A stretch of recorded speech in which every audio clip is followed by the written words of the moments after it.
নমস্কার বন্ধুরা, শর্মিলা সবিতা আপনাদের সকলকে স্বাগত। আজ আমি একটি স্ন্যাক্সের রেসিপি শেয়ার করব আপনাদের সাথে। আমি যেভাবে বানাচ্ছি এইভাবে আপনারাও বানিয়ে খাবেন, তাহলে বাড়িতে বসেই রেস্টুরেন্টের স্বাদ উপভোগ করবেন। ভিডিওটি স্কিপ না করে প্রথম থেকে শেষ পর্যন্ত দেখতে থাকুন, তাহলে বুঝতে পারবেন স্টেপ বাই স্টেপ। চলুন ভিডিওটি দেখে নেওয়া যাক। এখানে বেশ খানিকটা জল আমি দিয়ে দিলাম। এবার এর মধ্যে দিয়ে দেব পরিমাণ মতো একটু হলুদ গুঁড়ো, আর দিয়ে দেব এখানে পরিমাণ মতো নুন। এখানে যতগুলো মাছ আপনারা ব্যবহার করবেন সেই হিসাবে নুনটা এখানে অ্যাড করবেন। এবার আমি এই নুন আর হলুদ জলের মধ্যে দিয়ে দেব লোটে মাছগুলো। এখানে আমি 8 পিস মাছ ব্যবহার করলাম, আপনারা আপনাদের প্রয়োজন মতো মাছ এখানে ব্যবহার করবেন। এরপর মাছটা একটু ভালো করে সেদ্ধ করে নেব। মাছটা সেদ্ধ করে নিয়ে তারপরে বাকি রান্নায় আসছি। মাছের একটা তার আলাদা গন্ধ থাকে, সেই গন্ধটা যাতে পরবর্তীকালে রান্নার সময় নাকে লাগে বা খেতে অসহ্য না লাগে, তার জন্য দিয়ে দেব এখানে একটু লেবুর রস। আপনারা চাইলে এখানে ভিনিগারও ব্যবহার করতে পারেন। মাছটা প্রায় সেদ্ধ হয়ে এসেছে, জলও অনেকটা দেখুন ফুটে ফুটে কমে গেছে। আর কি করে বুঝবেন আপনারা মাছটা সেদ্ধ হয়ে গেছে? দেখুন মাছের পাশ থেকে এইগুলো সব ছেড়ে ছেড়ে যাচ্ছে। এবার এটাকে আমরা নামিয়ে নিয়ে এক্সট্রা যে জলটা এখানে আছে সেটা ঝরিয়ে নেব। আপনারা এখানে কাতলা মাছ বা রুই মাছের পেটি দিয়েও ফিঙ্গারটা বানাতে পারেন।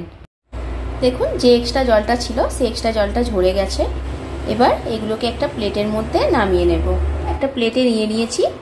এবার মাছের মধ্যে যে কাঁটাগুলো আছে সেগুলোকে আমি আস্তে আস্তে বার করে নেব। দেখুন মাছের মধ্যে এইরকম একটা লম্বা কাঁটা, প্রত্যেকটা মাছ থেকে আমি সেমভাবে বার করে নেব। মাছের বাকি কাঁটাগুলো সব এইভাবে ছাড়িয়ে নিয়েছি। এবার বাকি প্রিপারেশনে যাওয়া যাক। একটা ফ্রাইং প্যান এখানে বসিয়ে নিয়েছি, এর মধ্যে দিয়ে দেব পরিমাণ মতো সাদা তেল। এবার ফোড়নে দিয়ে দেব সামান্য পরিমাণে একটু গোটা জিরে।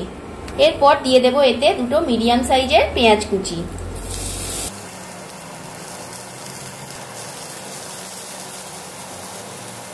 পেঁয়াজটা দেখুন হালকা লাল লাল করে ভাজা হয়ে এসেছে।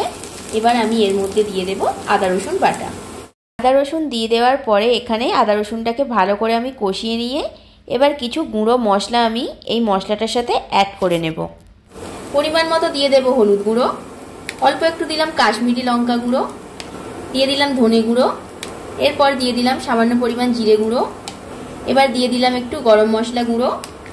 এবার সব শেষে দিয়ে দেব একটু ভাজা মশলা।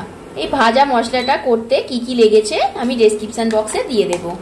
এবার দিয়ে দিলাম পরিমাণ মতো নুন। সবকিছু এবার ভালো করে মিশিয়ে নেব। সমস্ত মশলার গুঁড়োগুলো অ্যাড করে দেওয়ার পরে ভালো করে মিশিয়ে নেওয়ার পরে এখানে আমি আগে থেকে সেদ্ধ করে রাখা লইটা মাছগুলো দিয়ে দিলাম। এবার মাছটাও খুব ভালোভাবে মিশিয়ে নেব। এবার আমি এতে দিয়ে দেব অল্প পরিমাণ গোলমরিচের গুঁড়ো। আপনারা চাইলে এখানে লাল লঙ্কা গুঁড়ো বা কাঁচা লঙ্কাও ব্যবহার করতে পারেন। এখানে আমি দুটোর কোনোটাই ইউজ করিনি, তাই গোলমরিচের গুঁড়োটা ব্যবহার করলাম। গোলমরিচের গুঁড়োটা মাছের সাথে ভালো করে মিশিয়ে নিয়ে এটাকে ভালো করে একটু কষিয়ে নেব। মাছটা ভালো করে কষানো হয়ে গেছে। এবার এটাকে ফ্রাইং প্যান থেকে আমি নামিয়ে ঠান্ডা করে নেব। চলুন বাকি স্টেপে যাওয়া যাক। বন্ধুরা, যে মাছটা আমি ফ্রাইং প্যান থেকে নামিয়ে রেখেছিলাম সেটা পুরোপুরি ঠান্ডা হয়ে গেছে। এবার দুটো পাউরুটি এখানে আমি নিয়ে নিয়েছি। পাউরুটির এই ধারের ব্রাউন কালারগুলো বাদ দিয়ে আমি সাদা সাদা অংশগুলো ছিঁড়ে ছিঁড়ে এর মধ্যে দিয়ে দেব। সব পাউরুটিগুলো ছিঁড়ে ছিঁড়ে এর মধ্যে দিয়ে দিয়েছি। এবার পাউরুটিটার সাথে এটা ভালো করে মিশিয়ে নেব।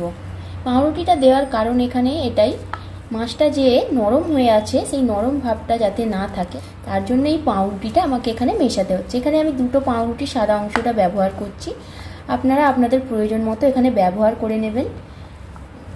দেখুন বন্ধুরা, পাউরুটিটা মাছটার সাথে পুরো ভালো করে মিশিয়ে নিয়েছি আর খুব শক্তও হয়ে গেছে। এইভাবে এটাকে একটু শক্ত করে নিতে হবে। এবার ফিঙ্গারের শেপগুলো আমি দিয়ে দেব একে একে।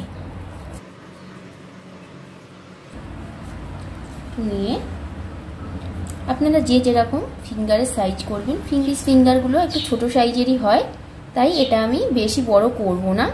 ঠিক এইভাবে দেখুন বাকিগুলো আমি করে নেব। বাকিগুলো সব এইভাবে আমি একটা ফিঙ্গারের শেপ দিয়ে দিয়েছি। এবার চলুন বাকি স্টেপে যাওয়া যাক। এখানে নিয়ে নিয়েছি একটা বাটি।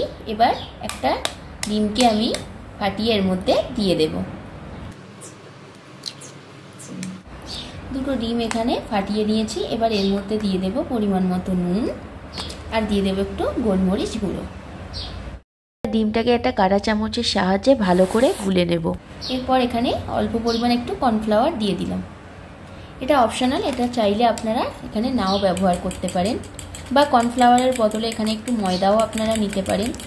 কর্নফ্লাওয়ারটা দিলাম যাতে একটু ফিঙ্গারগুলো মচমচে হবে, তার জন্য। ভালো করে এটাকে ফেটিয়ে নেব। ডিমটা ভালো করে গুলে নিয়েছি। ডিমটাকে একটু সাইড করে দিলাম।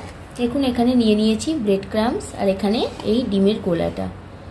ব্রেড ক্রাম্বসের মধ্যে দিয়ে দেব অল্প একটু নুন। যেহেতু এর নিজস্ব কোনো টেস্ট নেই তাই এখানে একটু নুন ব্যবহার করে দেবেন। ভালো করে নুনটা মিশিয়ে নেব। মিশিয়ে নিয়েছি।